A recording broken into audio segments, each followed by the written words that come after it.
ഇന്ന് നമ്മൾ ഉണ്ടാക്കാൻ പോകുന്നത് ബ്രെഡിൻ്റെ എഡ്ജ് യൂസ് ചെയ്തിട്ട് ഒരു അടിപൊളി സ്നാക്കാണ്.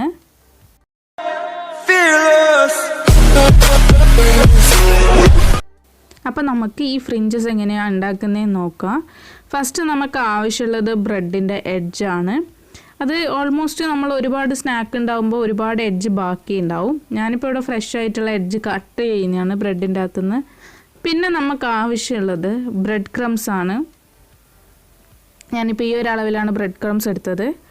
പിന്നെ നമുക്ക് ആവശ്യമുള്ളത് കുറച്ച് കടലപ്പൊടി, കുറച്ചേ ആവശ്യമുള്ളൂ. അതിൻ്റെ അകത്ത് ടേസ്റ്റിനനുസരിച്ചിട്ട് ഉപ്പ്, കുറച്ച് മുളകും, പിന്നെ കുറച്ച് മഞ്ഞൾപ്പൊടി ഓപ്ഷണലാണ്, നിർബന്ധമല്ല ആഡ് ചെയ്യണമെന്ന്. അതിൻ്റെ അകത്ത് കുറച്ച് വെള്ളം ആഡ് ചെയ്തിട്ട് നമുക്കിതിൻ്റെ ഒരു ബാറ്റർ തയ്യാറാക്കണം. കുറച്ചേ ആവശ്യമുള്ളൂ, കാരണം നമ്മൾ കുറച്ച് എമൗണ്ടിൽ മാത്രമാണ് ഞാനിന്ന് ഉണ്ടാക്കുന്നത്.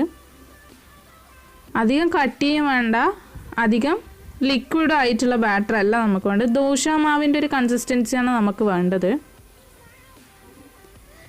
നല്ലോണം ഒന്ന് മിക്സാക്കി എടുക്കണം. നിങ്ങൾക്ക് കാണാം ഇപ്പോൾ ഇതിൻ്റെ കൺസിസ്റ്റൻസി ലംസ് ഒന്നും ഇല്ലാണ്ട് ഞാനിപ്പോൾ നല്ലോണം മിക്സാക്കി എടുത്തിട്ടുണ്ട്. ഇനി നമ്മൾ നേരത്തെ മുറിച്ച് വെച്ച ബ്രെഡിൻ്റെ എഡ്ജ് നമ്മളിപ്പോൾ ഉണ്ടാക്കിയ ബാറ്ററിൽ മുക്കിയിട്ട് നമുക്കിതൊന്ന് ബ്രെഡ് ക്രംസിൻ്റെ അകത്ത് കോട്ട് ചെയ്തെടുക്കണം.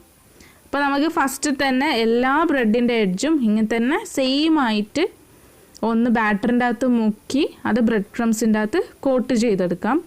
ചെറുങ്ങനെ ഒന്ന് ബ്രെഡ് ക്രംസ് അതിൻ്റെ മേലെ പ്രസ് ചെയ്തെടുക്കണം, കാരണം കുറേ ബ്രെഡ് ക്രംസ് ഒന്നും പറ്റി കിട്ടൂല.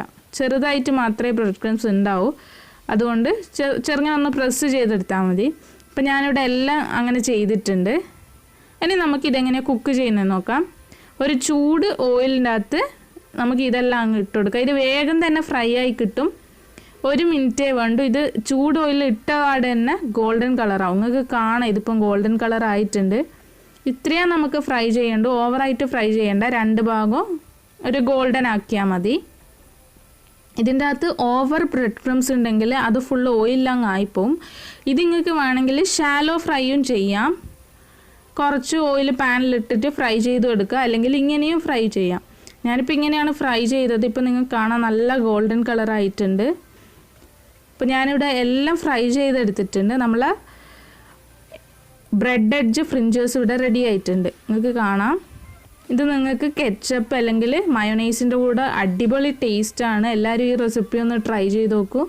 എല്ലാ വീട്ടിലും ഇടയ്ക്ക് വേസ്റ്റ് കളയുന്നൊരു സാധനമാണ് ബ്രെഡിൻ്റെ എഡ്ജ്. അതുകൊണ്ട് ഈ ഒരു റെസിപ്പി നിങ്ങൾക്ക് യൂസ്ഫുൾ ആവുമെന്ന് വിചാരിക്കുന്നു. ഇഷ്ടപ്പെട്ടിട്ടുണ്ടെങ്കിൽ like, share and subscribe. Thanks for watching.